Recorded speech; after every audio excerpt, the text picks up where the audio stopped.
Welcome to Just the Worst Movie Review Podcast, episode number 21 to be perfectly precise. I'm your host as usual, Billy Donnelly, who you can find at JoeBlow.com. This is Infamous, and right here at Just the Worst Podcast. And as the show title always claims, what we do here is we review movies. So the latest movies that are coming out and hitting the theaters this coming weekend, we like to break them down, offer up our perspective and opinion, and really get into the guts of them and review them. And every single week, I like to offer up the opportunity to bring in a new critic, somebody who also is deep into the world of film, to also analyze these films with me.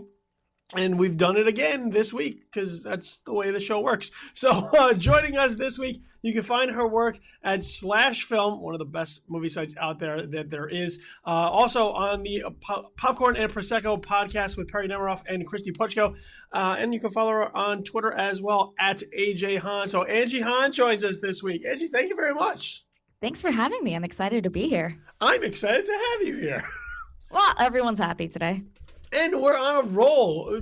We had started out with a lot of dudes on this show with me, which is fine. But as we know, the world of sort of film writing and movie criticism is heavily male dominated. So to be able to get a number of females sort of in a row here on the show, I kudos to myself for making that happen. Good job. And kudos to you for joining me. So I appreciate it very much. So as we like to start off the show and explain all the time, we are Just the Worst Movie Review Podcast. That does not actually mean we are the worst. We like to be self-deprecating in nature. And everyone likes to lay claim to being the best, most amazing, most spectacular podcast out there. We'll set the bar low and let you know what we know as we go and perhaps surprise you with our knowledge along the way.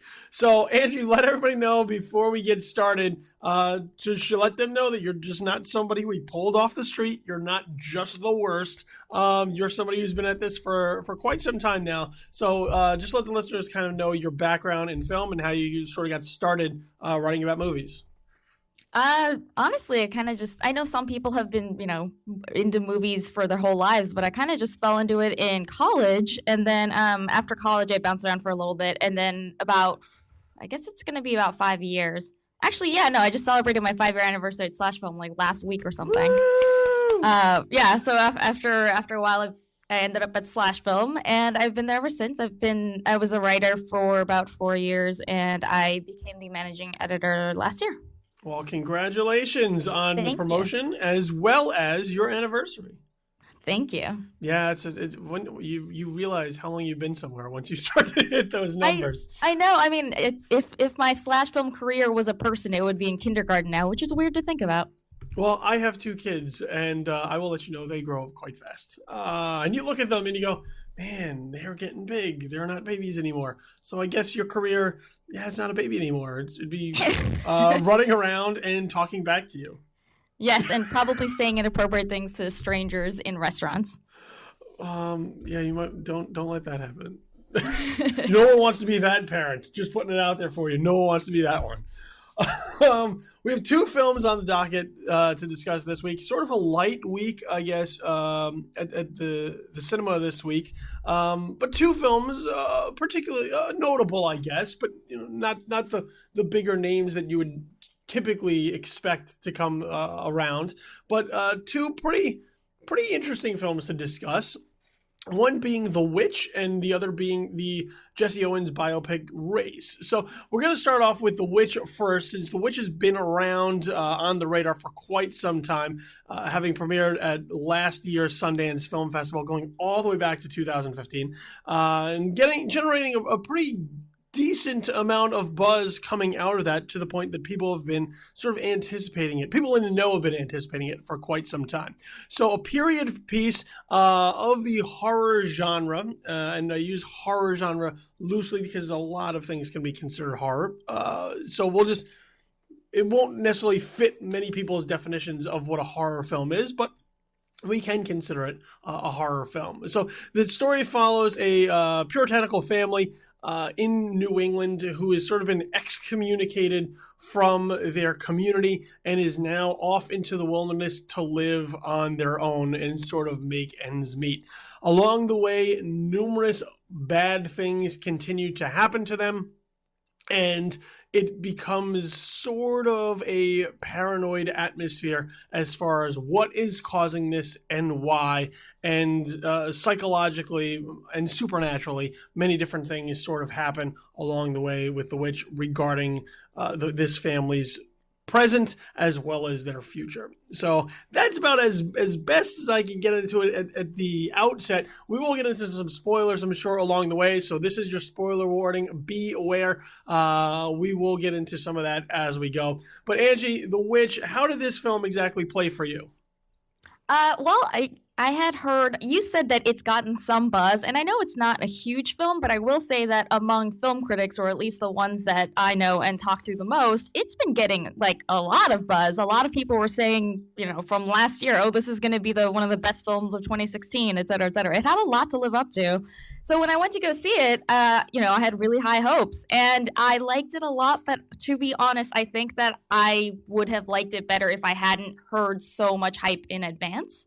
That said, I mean, it's not like it's, I'm definitely not saying it's a bad movie. It's really, really good. I know a lot of people have compared it to The Shining, and the director himself has admitted it's one of his influences. And I'm not saying it's, as good as The Shining, but I'm saying it works in a similar way where it's very psychological and more creepy than jump scares and stuff like that. Yeah, I would agree with you as far as the buzz. I undersell it a little bit because I think as far as just mainstream audiences, they might not particularly know what The Witch is. We live in a bubble in a number of ways. It's true. Especially with being around film writers and film critics all the time, interacting with them all the time. Twitter is a big thing as well, that we're exposed to a lot of this in our face all the time that I think a lot of people on the outside are like, I didn't really even know that there was a movie that existed. And look, and I would agree with you for The Witch as far as the buzz is concerned. And this is what I find one of the problems to always be when a film gets picked up at Sundance is early in the year, you'll hear all this outpouring of love and support for a film at Sundance or any early film festivals. It's where sort of a film comes out of nowhere and really blows the doors off and people love it. And then the hype for the film becomes so great that by the time you go to see it, you're trying your absolute best to manage expectations down to a minimum because you want to be able to go in and judge the film on its own. But there's always that you hear so much for so long along the way, it starts to creep in your head a little bit when you go to see a film like this. So I thought the Witch was really good. I'm not one of those people that's like, oh my God, The Witch, best horror movie ever.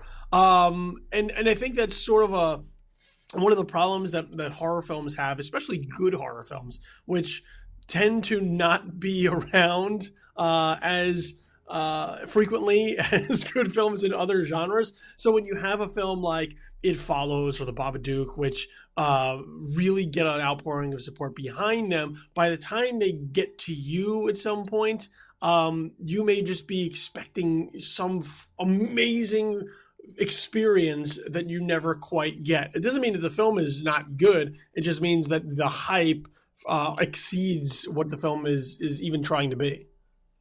Yeah, I completely agree. I mean, I feel bad because I know it's not really fair to The Witch that it's gotten so much critical praise that I was, as much as I thought it was an excellent film, very slightly disappointed, but I couldn't, you can't go, once you've heard all that stuff, it's hard to get it out of your head. Yeah, it is. Absolutely. Because you're just like, oh man, I was expecting something amazing. And look, like I said, I think The Witch is really good. What worked for me with The Witch, and it is, horror is subjective. Everybody likes their own particular style of horror. Some people are gravitating more towards slasher films, some more towards supernatural films. Some people like the psychological stuff a little bit more. So The Witch isn't necessarily going to be for everyone. And that's why I said we can loosely define it as a horror film, because it's not necessarily going to fit into certain people's vision of what a horror film is. But with that said, I think what Robert Eggers manages to do here is tonally is where I think a lot of the horror sort of comes into. Atmosphere, watching this and knowing that something is severely off with this family and their situation, but not quite knowing what it is. The uncertainty, the mystery, the uneasiness that comes with waiting for the other shoe to drop at some point, which it's going to, but the witch, I think, walks a really fine line with stringing you along in a way that you don't feel cheated that you're not getting things along the way, but you still feel just sort of uncomfortable watching it in a good way, knowing that there's definitely something bad happening. We just haven't quite gotten it revealed to us until much later in the process. Yeah, I mean, the scares are much more psychological. Like, there aren't jump scares. It's not, there's some blood and stuff, but it's not an especially gory horror film. But like, as you're watching, there's just this atmosphere of like unease and dread and just knowing something's bad's gonna happen. And so much of the horror in this movie isn't really about the supernatural at all, or even anything that you would necessarily call horror. It's just about this family and the toll that, their hard lives have taken on them, and the way it starts to turn them against each other.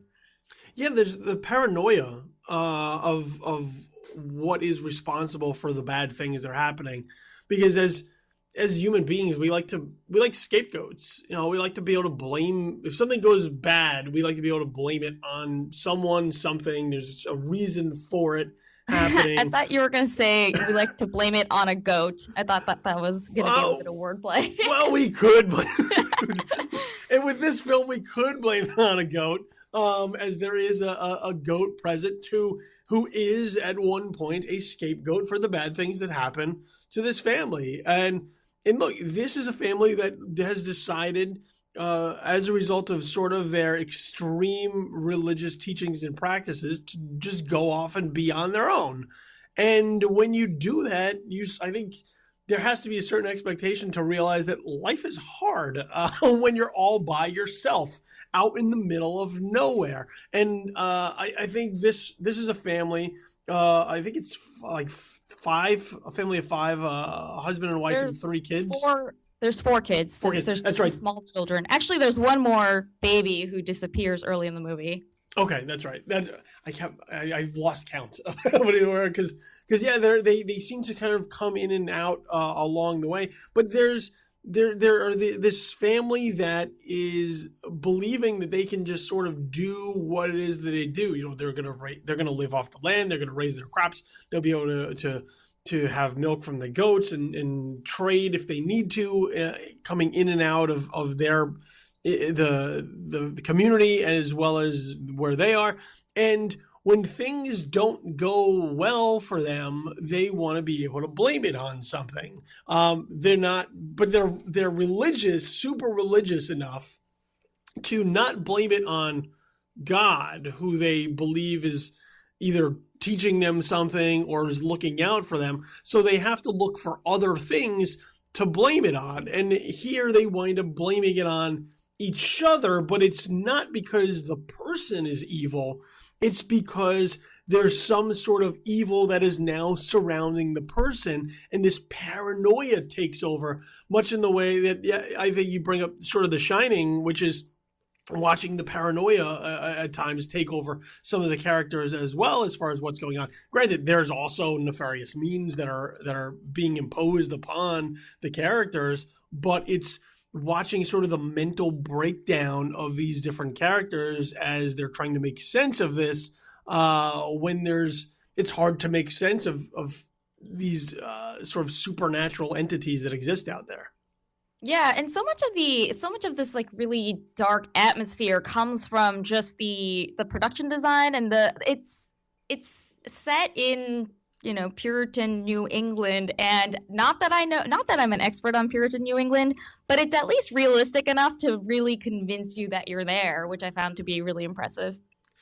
Yeah, and look, it took a few minutes for me to get into it. Every time I have to go into a film with a completely different dialect, it takes me a while to just adjust my ears and brain Yeah, to they know what. actually use like old-timey language, and a lot of the actors have thick British accents. So there were definitely times where I mean, you can kind of figure out what the general, like what the gist of it is, but it's hard to parse individual words, and sometimes I think some of the details get a little bit lost. You're like, what are they saying? I get the feeling that they're trying to convey to me, but I'm not quite clear on that one point. And Exactly. and I think the film has some pretty solid performances as well. I think Anya Taylor-Joy as Thomason is sort of this strong female character, not to use that as a cliche, but uh, has some complexity to her. She is frail in a number of ways, where in sort of dealing with her family, dealing with this mother who really sort of has it out for her, dealing with the pressures of what's happening in their makeshift farm, dealing with trying to help raise the kids along the way, and then also dealing with the bad things that are just sort of happening. So I think, but at the same time, uh, trying to be proactive in a number of ways to find out what is going on, especially when her back is thrown up against the wall by these two horrible children, who are I don't younger think than they're her. horrible. They're just bratty. No, well, in that way, horrible. They are bratty, but and the thing about it though is because of the dynamic between her and her mother, these two awful children are able to sort of say and do whatever it is that they want, and nobody ever calls them on it. Like they're believed all the time, and as a result, that adds one of the obstacles that Thompson then has to face, which is this claim that she is a witch, even though she had put it out there at one point in time, merely joking around. But these two bratty ass kids take it as full stock in it and create problems now for her. I mean, I think that she said it on purpose to scare them, and she Yes. was just kind of, she was fucking with them at that point. She wasn't a witch, but you do kind of understand why the kids would just take her at face value. Like, not only are they very small and therefore very gullible, but they live in this, they're extremely religious, and they believe things like this are real and horrible things are happening. And it's one of the things that The Witch does really well, is that even though there is an actual supernatural element, this isn't one of those movies where it's like, oh, is it in their heads? Is it not? Like, there is an actual supernatural element, but it's all just it's just something that creeps in. It creeps into the spaces that are already starting to spring up between the family. It just creeps into the cracks. It's not like, oh, this is a happy, tight knit family, and then something from outside comes in and tears them apart. Yeah, I mean the witch presence, especially towards the outset of the film, is very minimal. There's, I think, one sequence with a disappearance of a family member, and then you sort of see the witch, just sort of this cloaked figure out in the woods doing what the witch does, which is it's all in flashes. You don't get a real good look. You get peaks enough to know that this is probably pretty horrible. And then that's about it. Then beyond that, all that Eggers really does is sort of shows these ominous images of the woods, like from the outside looking in, just as like the trees in the distance, with sort of the sound design of just like, once again, something ominous lurking beyond the trees. And that's sort of what I think aids in it. It's very subtle. It's not very flashy or over the top, but it conveys the feelings that something is off here, that the film, I think, needs as it goes. If it didn't have that, if it was just these people in their little hut, not a hut, it's like a little it's like a little cabin, but in their setup, without really driving home in a subtle way that there's something beyond this place that is bad, I don't know that the film would necessarily work as well, but he does it in a way that it doesn't take away from the film all the time to be like, watch out there in the woods, but it leaves enough hint here and there to let you know that it's bad out there.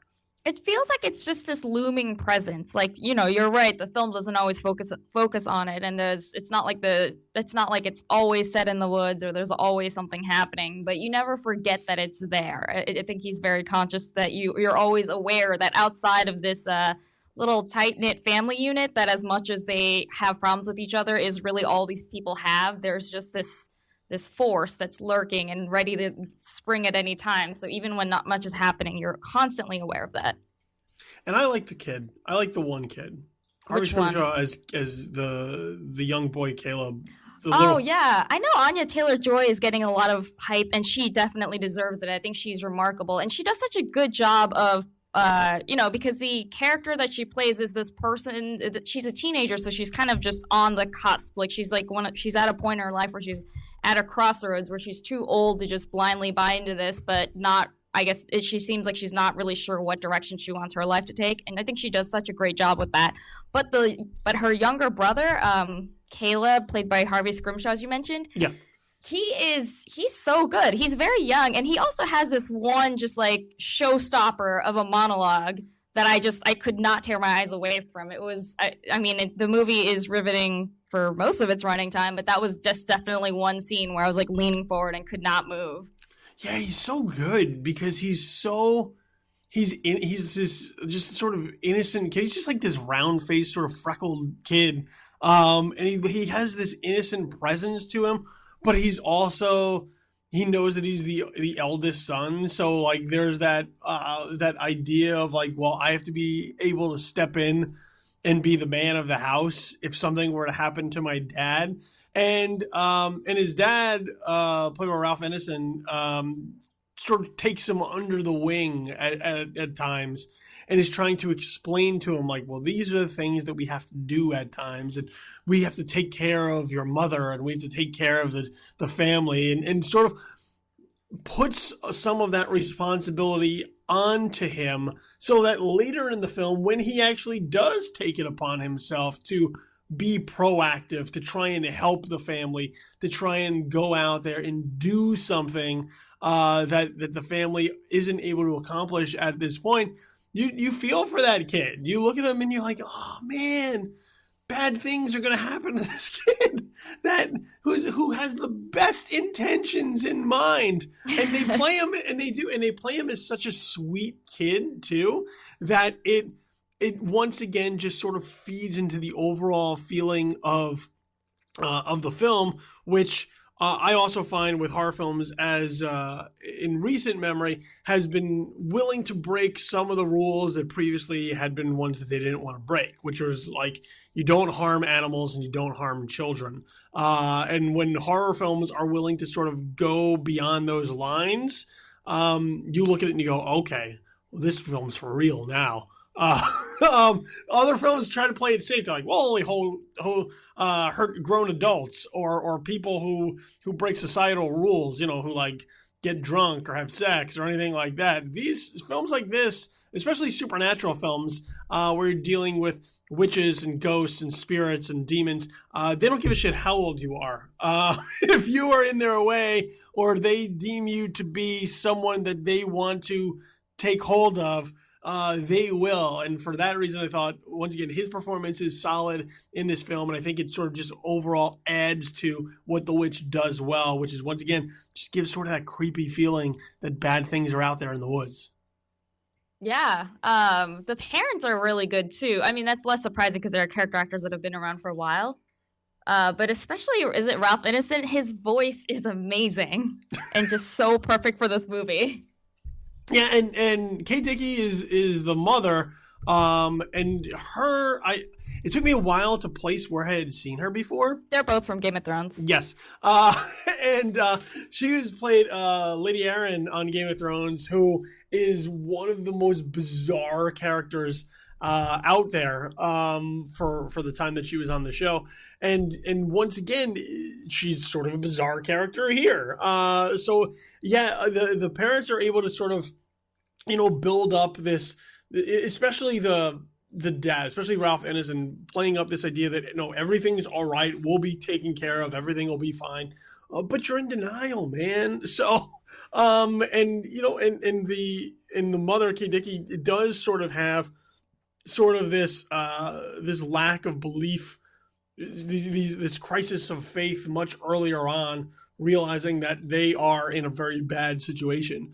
Well, it's really only because of the dad that this entire family is out there, because they've been cast out of the community they were living in before, because I guess I don't think it goes into the details, but it's clearly some sort of like religious fanaticism thing where these people are just too intense. So they were cast out. And that was all the dad. Like, I mean, especially the kids, they had nothing to do with whatever it was that got them cast out of their community. And one thing that the movie does really well is that, as much as we're talking about how it's about a family that turns on each other, I think the dynamics between them have a lot of nuance. Like, for example, when you first meet the father, he just seems like this like cold slab of stone, just very unforgiving, like very unyielding. But then as you get to know him more, like you do see the way that these people love each other. Like even you get to see that he actually really cares for his kids and worries about them, and he can be loving and he can be tender and he can be kind. And even with the mom, like, her and her daughter don't seem to be on great terms, but there does actually seem to be some affection and some love there, which makes it all the more kind of horrifying when these people start to really turn on each other. Like, I think one of the most upsetting things that happens in the movie is the way that when they start to suspect that Thomasine is the source of all their troubles, just kind of how quickly the family turns on her, but also just it's heartbreaking to watch them, because that they are not taking this lightly either. No, it is watching sort of the deterioration of the family dynamic as it goes. I think is done well because of the fact that, as you mentioned, they're able to sort of establish the family dynamic early on, which is that even though they may have their differences, and the mom-daughter relationship, that could just typically be like your usual mom-teenager relationship, which is she doesn't listen, she doesn't do what I want her to do. Yeah, and I mean, to be fair, it's soured by something that happens very early in the movie.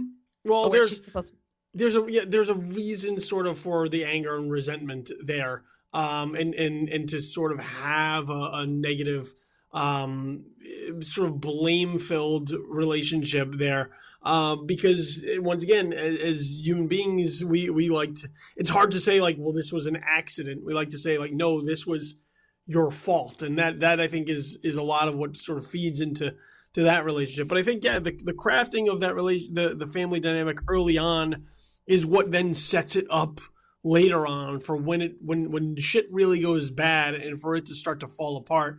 That I think is what sort of emotionally draws you into the film as it goes. So the more we talk about this film, I think the more I like it. I think the same is happening to me. Like when I saw it, I was, as I mentioned, very slightly underwhelmed. Not that I didn't think it was fantastic, but that I was like, well, I was expecting to have my mind blown, and I didn't, and that's fine. But the more we're talking about, the more I'm seeing like there's a lot more to this film that maybe I didn't think about on the first time I saw it. Yeah, we're getting some more perspective here. I think we've talked each other into liking this film more. The more distance you get away from sort of the hype machine that goes in, and once again, it's not even it's not the studio, it's not the marketing, it's not the film, it's just the people that we know who are like, oh my God, you gotta see it, it's fucking amazing. And that typically tends to happen. With comedies, it happens, and with horror, it happens. Those are the two genres I find are the most susceptible to the overhype machine. Whereas I wonder if some of that has to do with the fact that those are two of the most subjective genres. Like, as with horror, comedy is something that either you find it funny or you don't, and people have very different ideas and very specific ideas about what they find funny, or in the case of horror, scary.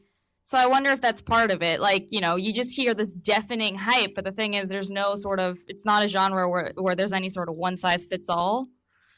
So maybe that's a little bit of the reason why you and I personally found it a little bit harder to connect to The Witch than other people have. Because I know other people who heard the hype, went to see it, and were like, oh no, that was as good as I had heard. I just wasn't one of them. No, I think it's a great point. because that's typically what you wind up hearing when a film like this comes along is like, oh, one of the best horror films in recent memory, or if it's a comedy, oh, one of the funniest movies of the year. It's hilarious. And once again, it's all going to be upon how it plays for you. So here's the deal. If you're out there and you've heard anything about The Witch, just get it out of your head, and try and go see it for what it is. Because I think as we've sort of been able to move away from the hype a little bit and just recognize the film for what it does well, what maybe it doesn't do quite as well, then I think that's where the real appreciation for what The Witch does. And on top of that, you really have to admire it, because this is a small film. This is $1 million film, I think, that was made for Sundance, that is now coming on and getting a major release by A24. And there's not a lot, visually there's some cool stuff in it, but it's not going to blow you away with effects or violence or gore or anything like that. It's a nice, subtle, slow burn of horror film that I think if that kind of film is up your alley, I think it'll play well for you. And for the two of us, I think if we were to see this again, we might like it even more than we do right now. I suspect that if I saw it again, I would enjoy it more. And I also suspect that if I had seen it at Sundance where I was blind, I mean, this was also a first-time director, so really nobody knew what to expect, which I think also contributed to a lot of the maybe slightly overblown hype. Like I said, it's not like he doesn't deserve a lot of praise, but I do wonder if some of it was just people having no expectations. So when you come in with, like, I don't know, for all I know, it could be garbage, you're just like, oh my God, that's amazing. So for the two of us, The Witch, pretty positive experience. It's also very like unusual. Like, how many other movies have you seen that are set in puritanical New England? Horror movies or otherwise. It's very rare that you get a period horror piece. So it's worth watching. Yeah, it is. I definitely think it is worth watching. So two pretty positive recommendations there for The Witch. Our next film that we're going to talk about is Race. This is the biopic about Jesse Owens, the African-American hero / legend who went to the 1936 Berlin Olympic Games and won a record-breaking 4 gold medals. Stephen James plays Jesse Owens as the film sort of tracks his career progress from sort of a young guy just trying to do the best for himself and his family, on to becoming a track and field star, on to sort of going into the Olympics and competing, which at that point was a pretty precarious situation considering the rise of Nazi Germany, and then sort of his impact, I guess, on the world as well as on athletics at that point in time. So The Race, Angie, how did The Race play for you? Not very well. I think I actually liked it more than a lot of other people, at least the other people that I saw it with did. As you mentioned, it kind of tracks like a large swath of his career from when he was just entering college to go, to be a runner on their team, to all the way to the Olympics. And I kind of wish it hadn't done that, because the first 2/3 of the movie it's one of those biopics that feels more like it has to kind of ferry you from plot point to plot point than kind of letting you get to know these characters or letting developments unfold organically. And it doesn't really snap into focus at all, I don't think, until the third act, when he finally physically gets to the Olympics, and then he starts to do that. Like that I think was the part where the movie finally starts to work. But by that point, it's too little too late. Yeah, for me, I found The Race to be better than I expected it to be. But with that said, I think it's okay. I think it's mediocre for most of its running time, and then starts to get good toward the end. I mean, it's all right. Like, I can't look at it and say, like, this is a bad film. It's not a bad film. It's okay. Not a good film. Yeah, it's not a good film either. It's okay. And the main problem I had with Race is that it's just so breezy. Like, it really. It doesn't really put a lot of emphasis into sort of the historical context which a lot of this is happening within. It tries to touch upon some of those moments, but they're really surface level.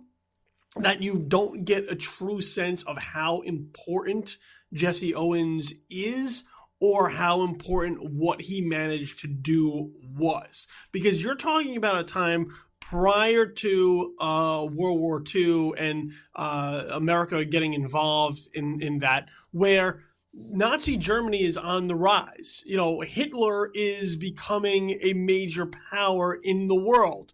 They're rounding up Jews in Germany for concentration camps. They are trying to put on these games that not only will help support Germany as an economic power with all the benefits of hosting the Olympics, but on top of that, also using this as sort of a showcase and display for Germans as being these super athletes or just superhumans, better than everyone else, superior. And I don't think that a lot of that is put into context here to then show the fact that Jesse Owens, a black guy from the United States, going over there and trumping the Nazis at the very thing that they were themselves trying to accomplish. So I think that a lot of that stuff is sort of cast by the wayside. And like I said, they'll touch upon it here and there, but not enough to make it matter. Instead, then focusing on Jesse Owens as a man. And yeah, now he's going through college, and now he's got a conflict with his coach, and now he's training, and now this, and now that. And there's not enough, I think, on the racial barriers that he faced as far as coming up, sort of skirting over that a little bit and toning it down, as well as the real moral dilemma that he faced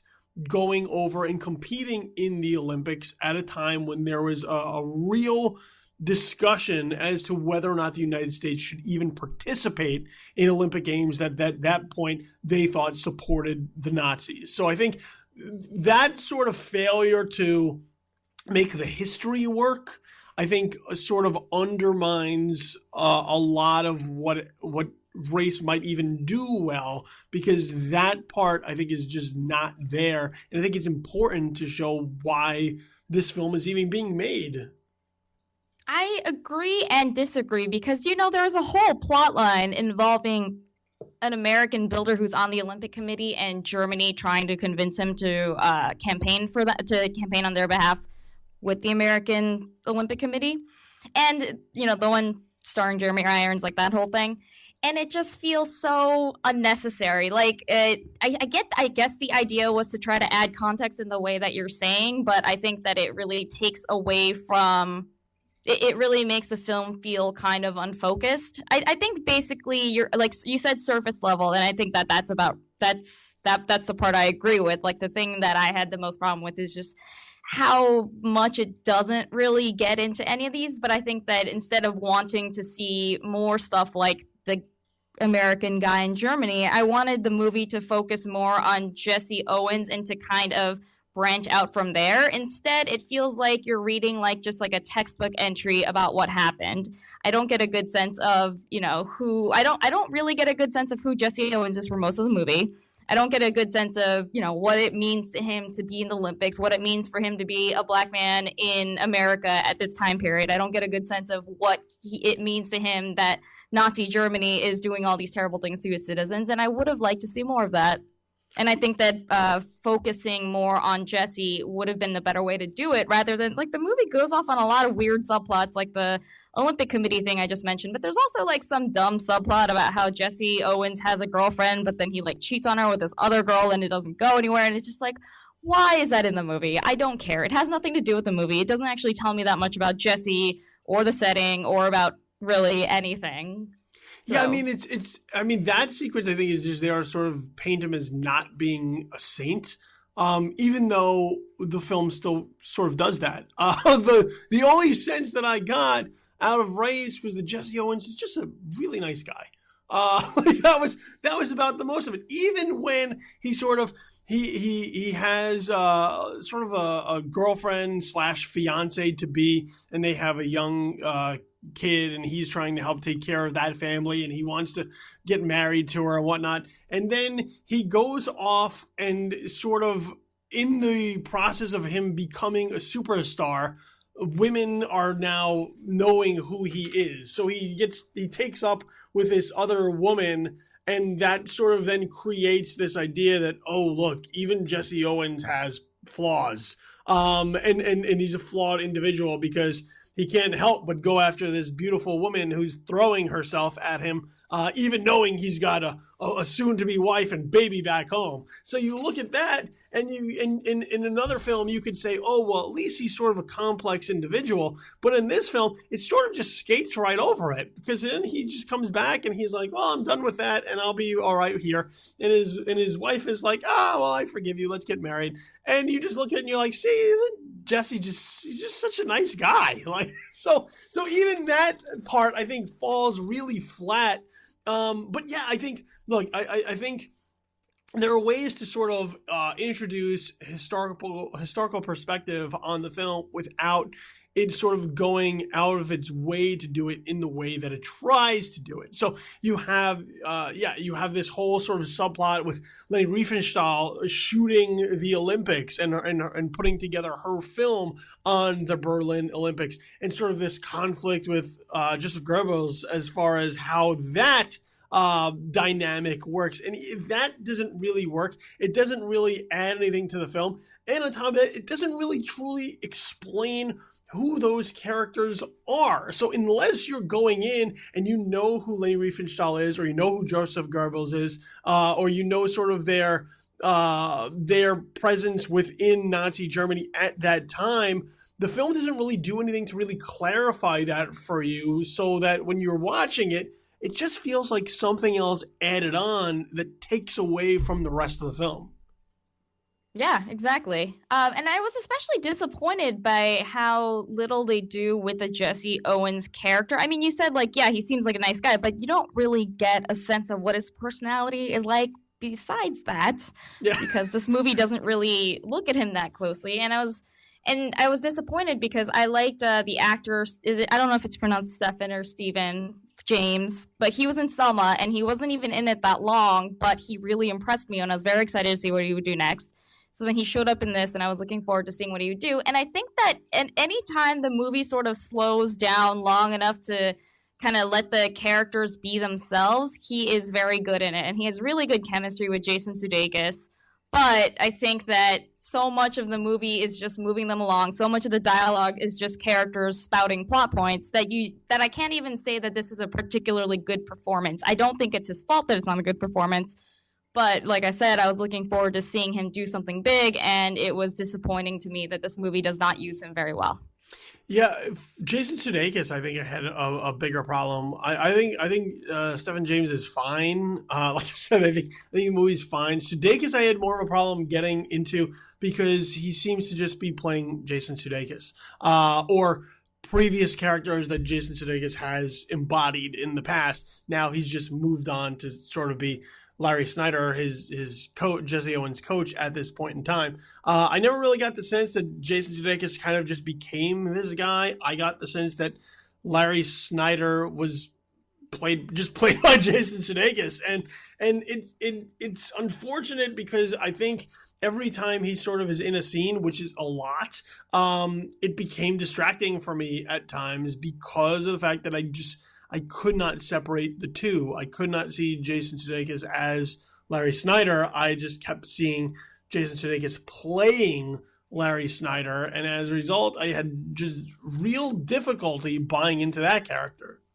I mean, I think that's another thing that it's another thing that I think is a problem with how not very character driven this biopic is. I think one of the reasons it feels like Jason Sudeikis is just Jason Sudeikis. I mean, I thought his performance was fine, but I don't think that I agree it's not like anything transformative. And I think that that's another thing where if they had focused more on who this character is and let us get to know him a little bit better, gotten more deeper into the psychology of this person, made him feel like a more real person, Jason Sudeikis would have had a character to transform into.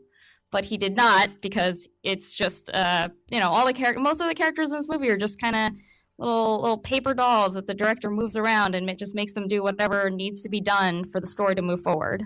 Yeah, you look at it and you go, "Oh, Jason Sudeikis is playing a funny smartass guy." Oh, I could never believe that, because that just seems to be like what he always plays, and as a result, I think your perspective of who Jason Sudeikis is and how his personality might be sort of then plays into the character. It's like when I have problems with a Will Smith film at times. I find Will Smith to be the best when he's able to disappear into a role, not when he feels like Will Smith playing a character. Here, I feel like it's Jason Sudeikis playing a character, and as a result, I never really got into that sort of coached relationship between him and Jesse Owens. And beyond that, there's not a lot of depth of character around the rest of the film. Everything, like you said earlier, is very surface level. One of the problems I usually have with biopics is that they seem to just want to make sure they move you along the timeline to get as much stuff in. So they're like, well, we got to make sure we hit this point and this point and this point and this point and this point. And there's no real through line through the film. It's not really connected. It just feels like you're reading an encyclopedia of like all the important moments that made up this person's life, without ever really giving you a sense of who that person is. And I would agree with you. I think that's one of the real failings of Race, is that you never really get a sense of who Jesse Owens is. And for me, I wish that there would have just been more historical perspective as far as what that world was like at that time, and sort of drive home the dilemma of the United States participating in the Berlin Olympic Games much more than sort of Jeremy Irons as maybe this corrupt guy who's willing to look out for his own interests at the behest of United States athletes, and then the perspective and the perception of the United States competing in those Olympic Games. So we never really get for me, one of the more problematic areas with this film is that it's very rare for us to get a film that portrays African American heroes, period. Usually, or even in a positive light. I think this is a film that tries to do it, especially during Black History Month, which is when the film is being released. I just don't know that it's ever able to do what it needs to be done for it to be a good film, or really get you into Jesse Owens' journey. It feels like I think this film is just one huge missed opportunity. It's a missed opportunity to tap into Stephen James's charisma and talent that we saw in Selma, where again he wasn't in it for that long. He was playing against one of the best performances of the year from David Oyelowo, and he still managed to stand his own. So I think it's a real missed opportunity to take advantage of his talent. I think it's a real missed opportunity to connect a rare biopic about an African American hero to our current times. Like, this all feels very like safely in the distant past. There's not really a good sense of what this means for us today or why the story is important. It's a real missed opportunity to do justice to the story of Jesse Owens, which when this movie is kind of boring a lot of the time, but when you step back and you think about it, you're like, that's a pretty cool, remarkable story. I would want to see a movie about that. I just wish it was a better movie than this one. Yeah, and a track and field movie is hard too. Like, a movie about a track and field star is sort of hard because you mean it's not a very cinematic sport. Yes, and I mean you can add drama to a race. Like a 100-meter dash, you could add drama to the race. The problem is Jesse Owens is so good that there wasn't a lot of drama to those races, or to some of his competitions either, in other events. But I think track and field is hard because it's like a 100-meter race is over so quickly. So it's difficult, I think, to sort of stretch it out and get the audience to buy into it, because it's also not necessarily something that people are into all the time. During the Olympics, you watch it and it's exciting because you want to see how fast these talents can go. And, you're talking about tenths or hundredths of a second that can decide between first and second and third place.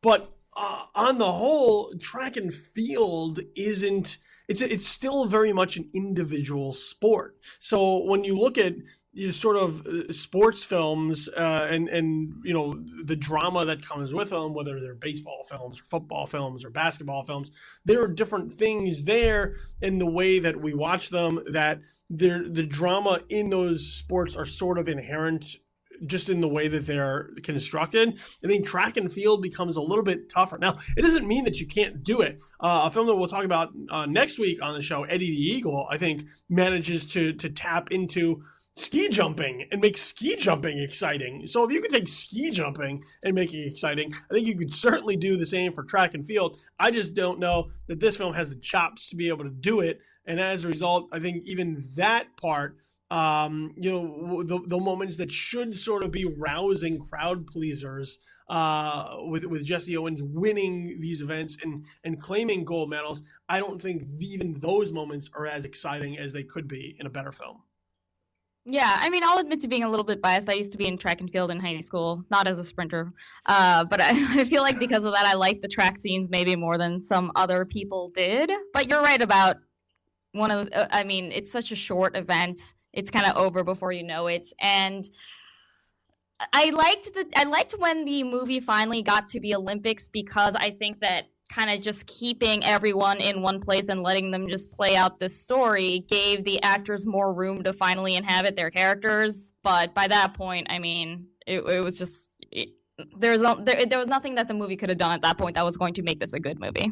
See, I ran track back in the day too, so I'm right there with you. I understand the track. I ran track, I ran cross country, I ran distance, I ran sprinting, I did a little bit of everything. So I understand the appeal that track and field can have, but I think the lack of character and personality with Jesse Owens is what fails the film, because the triumph should ultimately come with his triumph. Like, that's what should get you wanting to sort of burst out of your seat in excitement when he's competing in these events, is because you have gotten to know this person, their struggle, and what it meant for them to get here and how important it is. And if you look at other films along the way that are able to sort of capture you in those moments, even Olympic movies, even just going to something like Cool Runnings, you cared about those characters in a great deal, so that even though you may not know shit about bobsledding, it was the characters themselves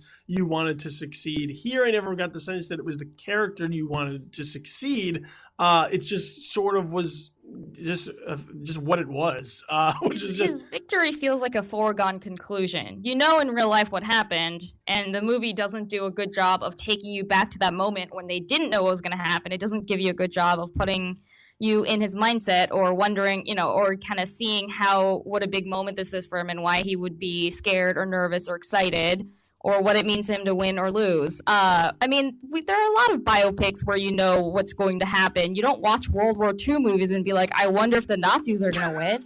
I mean, to go back to the lead actors, like previous film, you didn't watch Selma and you're like, oh, I wonder if the Voting Rights Act is going to pass or not. But you care because you cared because that movie brought you into who these characters are. And even though you knew in the end how it's going to turn out, you still really were there in the moment with these characters and understanding why this is happening, what it feels like to be there. And this movie never does that. It really does feel like a movie made today, looking back at something that already happened, and that robs the movie of a lot of its tension. No, I think that's perfectly said. I think that's one of the main things, is that if you can't get people to lose themselves in these moments and just sort of look at back, it's no different than if you were just looking at newsreel footage and just be like, all right, well, what happened? Okay, that happened. All right, now we're moving on. If it can't get you in the emotions, the feelings of those moments, I think that's where the film just doesn't do what it's supposed to do. And that's why I'd have to give the film's all right. It's okay. It didn't hurt me to watch it.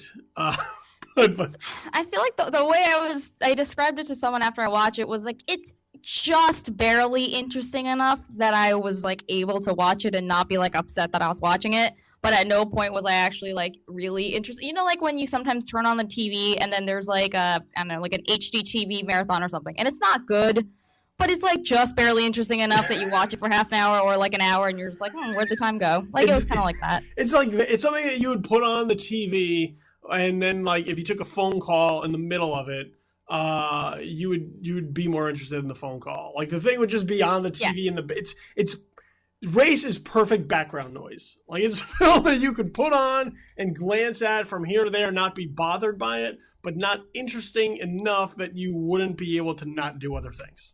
Yes. So I guess what we're saying is we would only recommend this film if people can do laundry in the movie theater while they're watching it. Is that what we're saying? It's a great folding clothes movie. Like, so bring your laundry baskets if you decide to go see Race this weekend.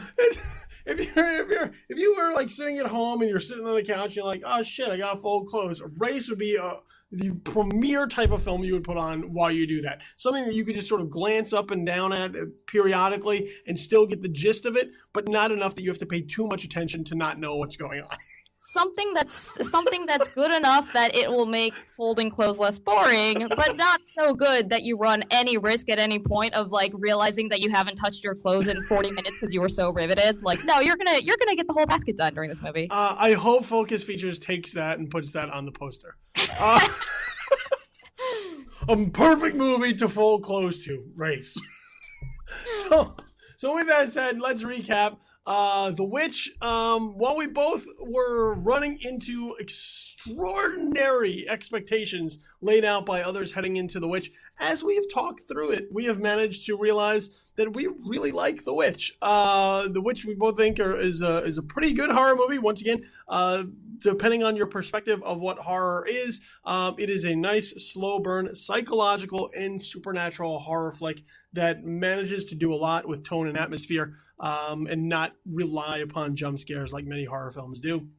And as far as Race is concerned, a great movie to fold your clothes to. As the Jesse Owens biopic is just sort of all right. Like, just it's mediocre and fine, but not really in the area of good to must see. It's a film that if you sat through, that's what you would find. You'd find that you just sat through it without really, I think, getting too much out of it in the long run. So those are the two films, The Witch and Race, for this week. So Angie, thank you very much. This has been a pleasure and been really fun. Before I let you go, let everybody know, though, where they can find you out there on the interwebs. I think you mentioned at the top of the show, but I write for Slashfilm.com. I record a podcast with Perry Nemiroff and Chrissy Puchko that you can find at popcornprosecco.com. I'm on Twitter at AJHAN. So there you go. Make sure you follow all her work. Always good. Slashfilm, I always have the utmost respect for. So if you're not following Slashfilm or reading Slashfilm on a regular basis, I don't know what you're doing with your life. Just get it together, man. Make sure you follow all our social media accounts as well at JTW Podcast. That's the official Twitter handle of Just the Worst Podcast. Also at our home of This Is Infamous, so at Tis Infamous. That's TIS Infamous. This Is Infamous was apparently too many characters for Twitter. So at Tis Infamous, that's our home. We're rebuilding the site, so log on to there, and we'll let you know as the progress is being made when we pull the trigger on finally unveiling the new design. Also, you can follow me in all my ramblings and musings at Infamous Kid, 2 Ds at the end there, on Twitter as well. Over on Facebook, facebook.com/justtheworstpodcast, facebook.com/tisinfamous, facebook.com/bullythekid. Work your way through Facebook's algorithms. Stay tuned to all those pages, and all the information will be brought right to your face whenever we have anything, including every time we have a brand new podcast that goes up. All the podcasts can be found at soundcloud.com. That's soundcloud.com/justtheworstpodcast. Also on your mobile devices and tablets, if you download the SoundCloud app, you can have all of our various shows and their episodes right in the palm of your hand, or two hands with a tablet, I guess. But either way, all the shows can be with you on the go. So soundcloud.com/justtheworstpodcast or the SoundCloud app. You can find my work on a regular basis at joeblow.com. This is Infamous, especially on our YouTube channel, and right here at Just the Worst Podcast. I want to thank my guest, Angie Hahn, who has been great here on the show. We will absolutely have to do this again in the future when we have films I hope there's another film we could fold laundry to. It'd be great. Thanks for having me. Yeah. It would be great to go back to that. So I want to thank Angie Hahn. I've been your host, Billy Donnelly. This has been Just the Worst Movie Review Podcast, episode number 21. I'll be back next week with somebody new to talk about a bunch of new films. But in the meantime, go out there and find yourself something to watch because there's plenty to see if you really look hard enough. Have yourself a pleasant immediate future. We're out. Peace.